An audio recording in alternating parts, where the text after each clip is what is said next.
semuanya, balik lagi ke podcast Ruang Temu Rasa. Kita bertemu berbagi rasa. Oke, pada kesempatan kali ini nih yang datang teman-teman remaja. Halo. Hai. Hai. Halo. Oke, kali ini kita kedatangan Audrey sama Emi. Audrey dari SMA 2 Bantul dan Emi dari SMK 1 Bantul. Gimana kabar kalian hari ini? Baik, alhamdulillah. Alhamdulillah baik, sehat ya.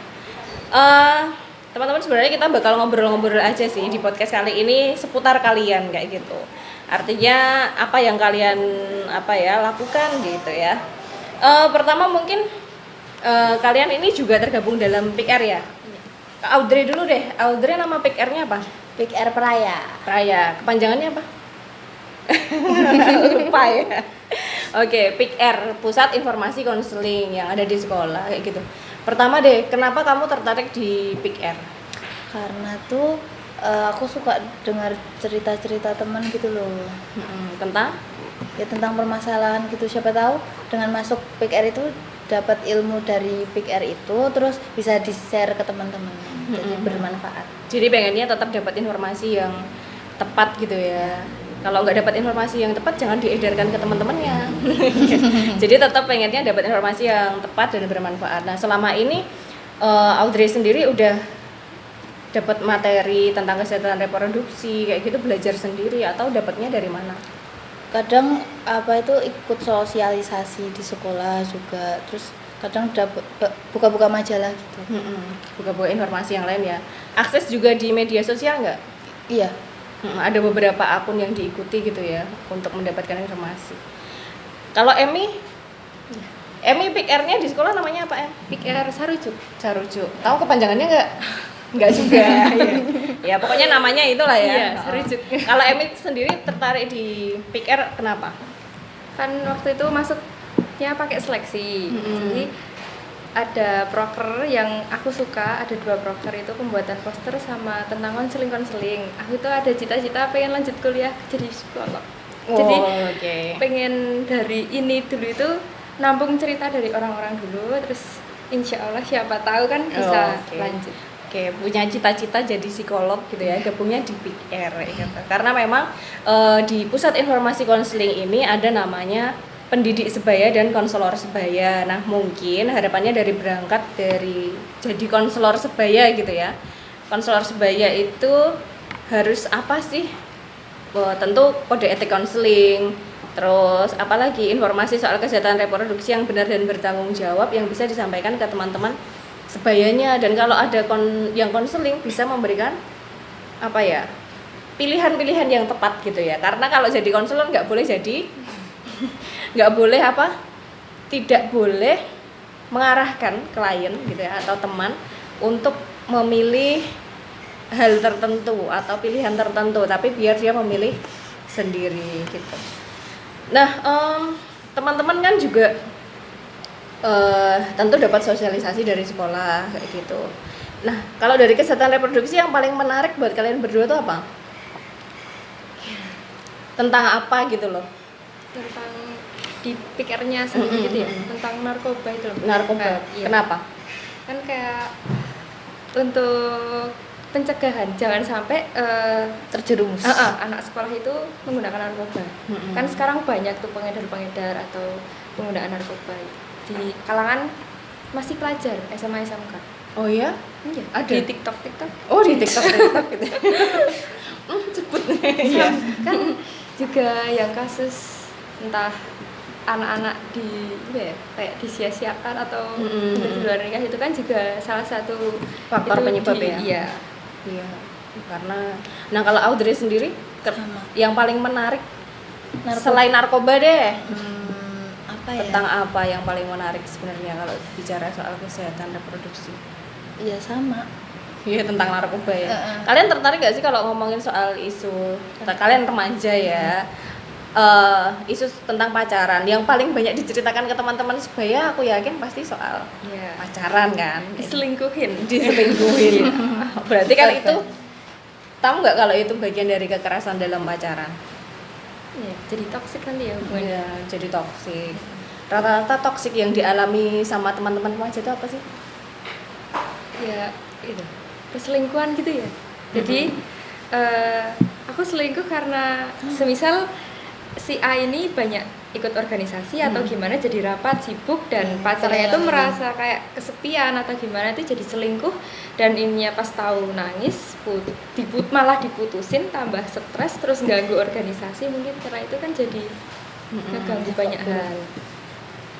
Oke, yang lain mungkin kalau kekerasan dalam pacaran selain kesibukan organisasi gitu, pernah nggak sih kekerasan dalam pacaran itu dialami secara fisik ataupun mental gitu oleh teman-teman kalian? Audrey mungkin bisa cerita yang temannya mengalami kekerasan dalam pacaran baik fisik maupun mental, ada nggak? Alhamdulillah nggak ada. Nggak ada ya. Berarti temanku aja. Iya. Berarti udah ada temannya Emi aja ya. Iya. Gimana? Yang dialami temannya tuh gimana? Kalau yang kamu dari pahami? Cerita itu ya semisal main bareng, kalau si temanku pengen pulang itu nggak dibolehin, nanti kayak iya Overprotective gitu ya? ini tangannya pek gitu. Oh. Udah jangan pulang dulu, main dulu. Udah kayak jemput dong, nggak bisa pulang nih. Ya udah aku ke sana dan alasan ada kegiatan di desa atau gimana gitu, jadi baru bisa pulang bareng gitu. Tapi alhamdulillah udah putus, udah berapa bulan ya? Dari Januari nanti. Iya, dihitung ya dari Januari. Iya. Soalnya itu pas ada event di desa. Oh iya. Jadi ingat memorable. Iya. Iya sih. Jadi sebenarnya jangan sampai nih di teman-teman remaja itu mengalami kekerasan baik secara fisik maupun non fisik. Kalau fisik ya kayak itu tadi, dipegang tangannya atau dicubit atau dipukul dan sebagainya, itu fisik ya. Kalau yang non fisik itu sebenarnya juga paling rentan loh. Contohnya non fisik itu kayak overprotective, toxic itu tadi. Terus apa lagi? Ada nggak sih teman kalian yang direndahkan kayak gitu oleh pacarnya? Nggak, aku enggak. Enggak ya.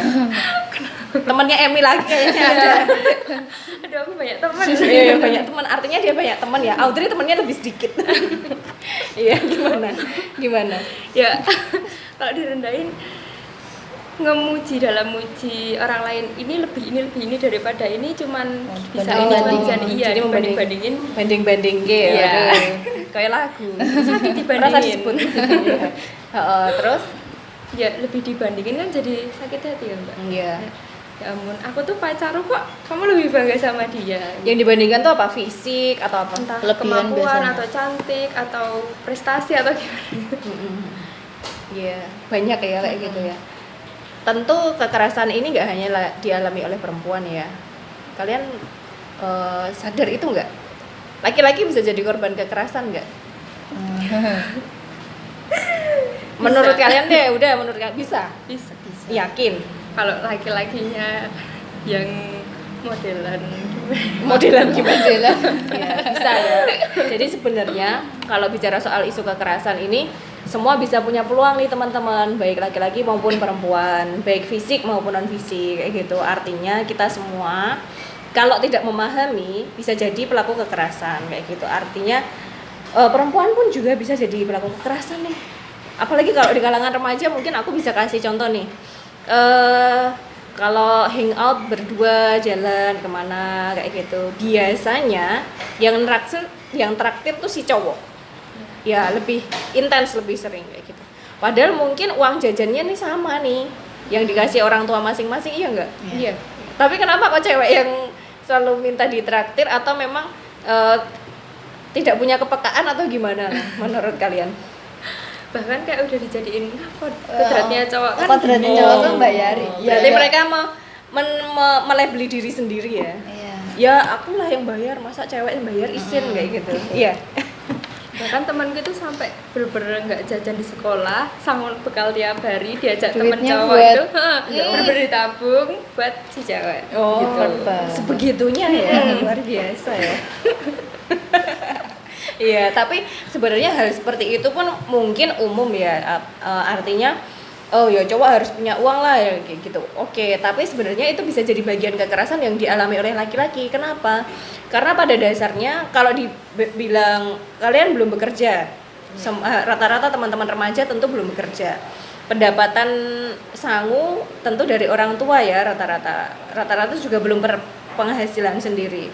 Nah, uang yang kira-kira kurang lebih sama nih antara laki-laki dan perempuan harusnya ya itu tadi, tidak ada ketimpangan kayak gitu ya, tidak harus selalu laki-laki kok kayak gitu. Maka sebenarnya kalau berbicara soal kekerasan dalam pacaran, ada juga istilah pacaran sehat. Walaupun kalian nggak sepakat, udah nggak ada istilah pacaran deh, HTS aja kayak gitu. Iya enggak? Iya. Ya enggak, Audrey. Ya. Kamu teman-temanmu, nggak usah kamu lah ya. Teman-temanmu tuh pada istilahnya tetap masih pacaran atau HTS? Ada yang pacaran, ada yang HTS. Ada yang ada yang mendeklarasikan. Lah bedanya apa? Kalau HTS itu kan tanpa Ya, tanpa Status. kita pacaran tuh enggak ada. Ya itu statusnya HTS. iya, ya tapi Tapi gimana? Bedanya HTS sama pacaran? sebenarnya tuh sama, cuma tuh kalau pacaran tuh udah resmi gitu loh, Oh. kayak official gitu. Kalau HTS belum resmi. Iya, Iya. kalau HTS aku mau deket sama siapa aja bebas, kamu bukan siapa-siapa aku. Tapi Itu bisa jadi bagian peluang kekerasan nggak? bisa. Kan? Bisa kan? Artinya ketika tidak ada ikatan yang HTS itu tadi, ya udah kan kita HTS. Lah, tapi kalau salah satunya tulus gimana? Nah, iya. Kekerasan nggak? Kekerasan tuh teman-teman. Maka kemudian sebenarnya ya walaupun cuma istilah, artinya HTS itu kalau aku tetap tidak sepakat. Kenapa? Karena kemudian ini akan jadi peluang kekerasan timpang lah antara pihak perempuan ataupun laki-laki. Artinya kalau HTS kan otomatis laki-laki boleh dong sama yang lain.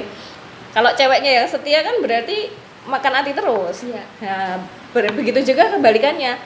Ceweknya boleh dong dengan yang lain, tapi cowoknya setia nih umpamanya. Dia hanya tetap mau sama itu. Nah, itu juga peluang-peluang kekerasan. Kalau bisa teman-teman remaja di luar sana, janganlah hal-hal seperti itu dilakukan kayak gitu. Mending tanpa status, mending tidak berhubungan atau tidak berpacaran sekalian gitu. Dari ya bener temenan biasa aja gitu. Tapi kayaknya nggak bisa dihindari ya. Udah jatuh cinta belum sih kalian? Udah belum? Udah belum ya? OTW. Ya OTW. Ya tetap normal lah, itu dari zaman nenek moyang. Dari zaman dulu memang di usia remaja itu pada dasarnya manusia semua melakukan atau mengalami proses jatuh cinta di usia-usia remaja tengah atau remaja akhir gitu ya. Karena udah mengalami apa? Perubahan.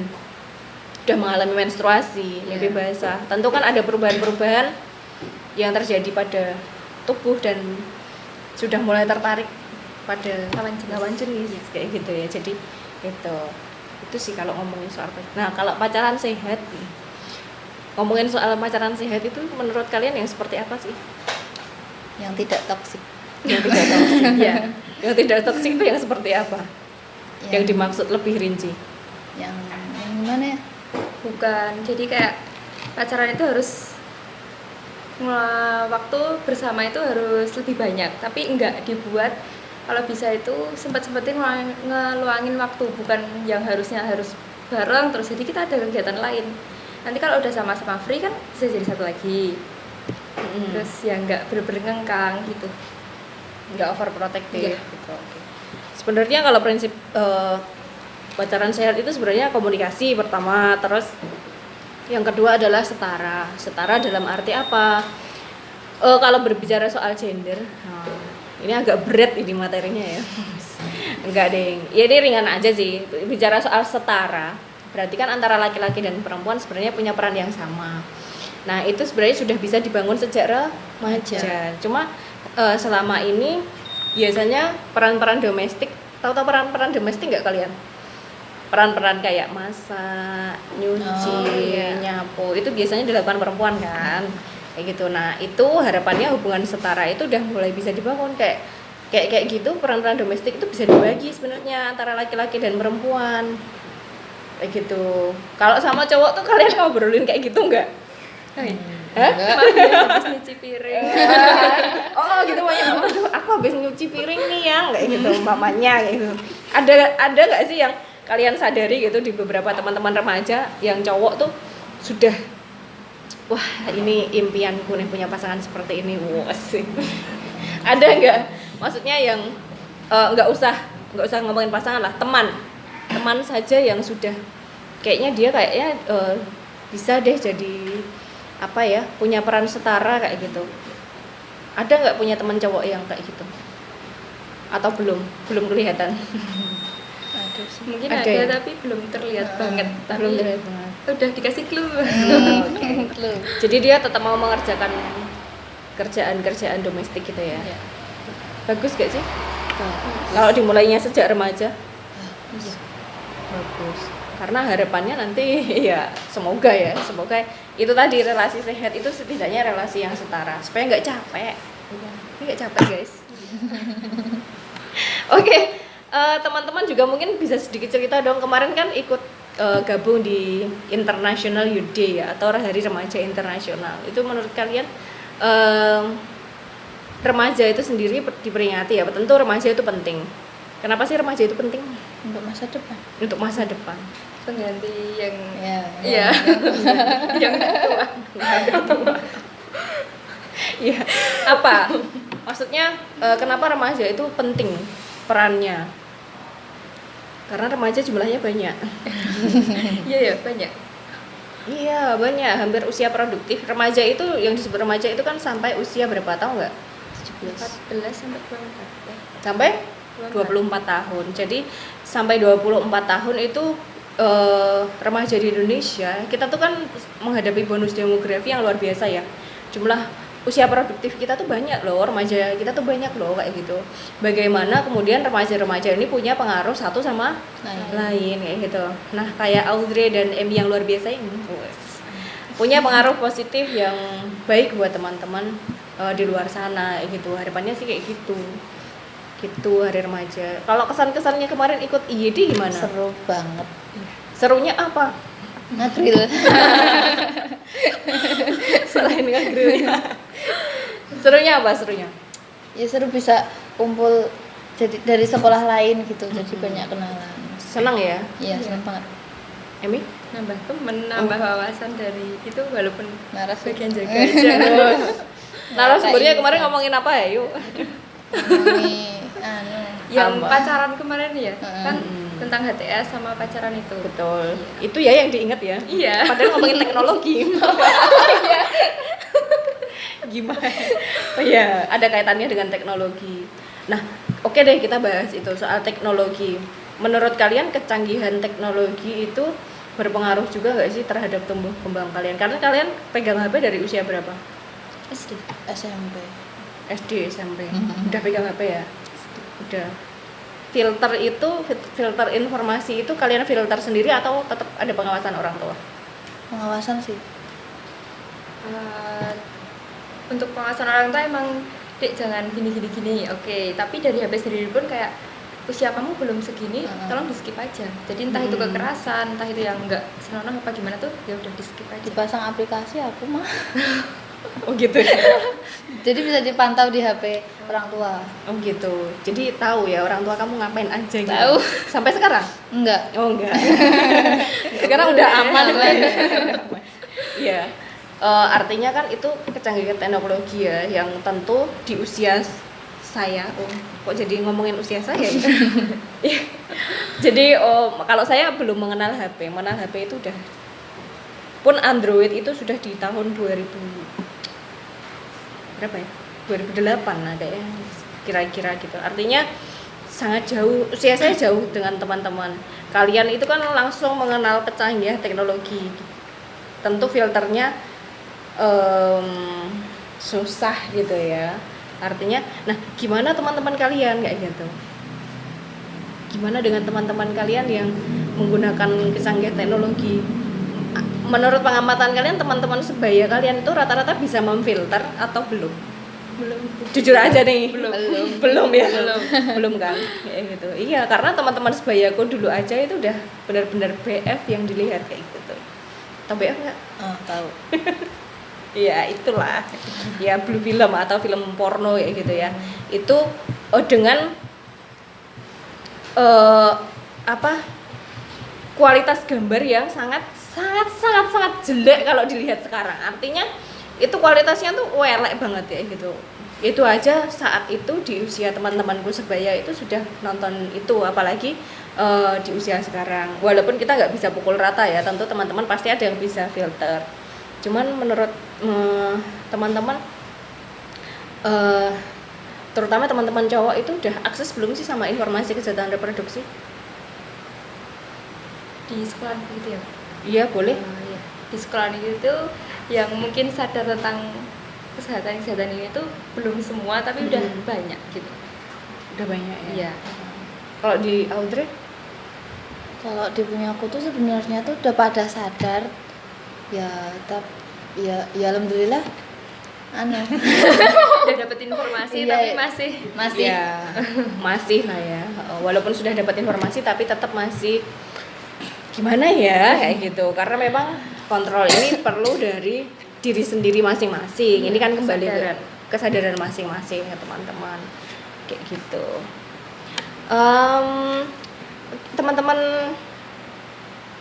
Teman-teman Pick Air kesibukannya apa di sekolah? Di proker iya. di proker SMK itu ada poster mingguan edukasi tentang entah itu kesehatan apa, terus buat poster tentang selamat hari, entah itu hari anak, hari jantung atau donor darah atau gimana, sama ini konseling. Kita kerjasama dengan BK. Oke. Konselornya ada berapa? Konselor remajanya? Dari pengurusnya itu ada 4 PR. 3 cewek, 1 cowok. Dan itu jalan? Ya, jalan itu. Soalnya enggak mesti yang mau curhatan kayak, duh curhat nggak ya nanti gimana Iya. mungkin gitu. Langsung atau online? Langsung. Oh, kalau online nggak disediain? Kalau online kita sempat mau bikin tapi takutnya malah kayak nggak efektif gitu loh Mbak. Jadi kayak entah kita nanti jawabnya kelamaan atau dianya bener-bener nge-spam atau gimana, kan mendingan langsung. Oke. Jadi yang face to face ya. Audrey sendiri ada programnya nggak Pick Air-nya? kemarin apa itu habis oprek baru, terus ngerembuk proker sama konseling sama bikin poster gitu. Kalau konselornya ada berapa di tempat Audrey? Punya aku ada 6. Ada 6, lumayan ya. Akses nggak? Teman-teman akses nggak? Teman-teman sebayanya Audrey ya? Iya, pada akses. Oke, semoga lancar lah ya. Maksudnya teman-teman bisa menjadi konselor yang baik buat teman-teman sebayanya. Jaga rahasia, jaga rahasiaku ya guys. Oke. Teman-teman mungkin ada pesan yang mau disampaikan buat teman-teman yang nyaksiin podcast Ruang Tamu Rasa di obrolan kita kali ini. Silahkan Audrey dulu. Apa? Yang mau diobrolin sama teman-teman di podcast Ruang Tamu Rasa, silahkan. Mau ngomong apa? Tetap semangat. Emi deh. Hindari hubungan toksik. Dari Jangan pacaran ya. Jangan. Masih kecil. Masih anak-anak. Iya. Masih di bawah 18 tahun. Oke. Teman-teman, wah, sebenarnya mereka tuh asik diajak ngobrol ya, cuman baru grogi aja. Ya, kalau di balik layar sebenarnya mereka cerewet ya. Oke, terima kasih Audrey sama Emi udah datang di podcast Ruang Temu Rasa kali ini. Semoga jadi pengalaman yang menarik buat teman-teman. Begitu juga teman-teman yang sudah menyaksikan podcast Ruang Temu Rasa. Terima kasih. Teman-teman bisa subscribe, berikan komentar kalian mau tema-tema apa yang akan kita bahas ke depannya, kemudian narasumber siapa yang akan kita undang di podcast Ruang Temu Rasa. Semoga ngobrol-ngobrol kali ini bisa menambah informasi, wawasan, dan keseruan buat teman-teman remaja tentunya. Terima kasih, ada kurang lebihnya dari saya, mohon maaf. Sampai jumpa di podcast Ruang Temu Rasa berikutnya. See you, bye-bye.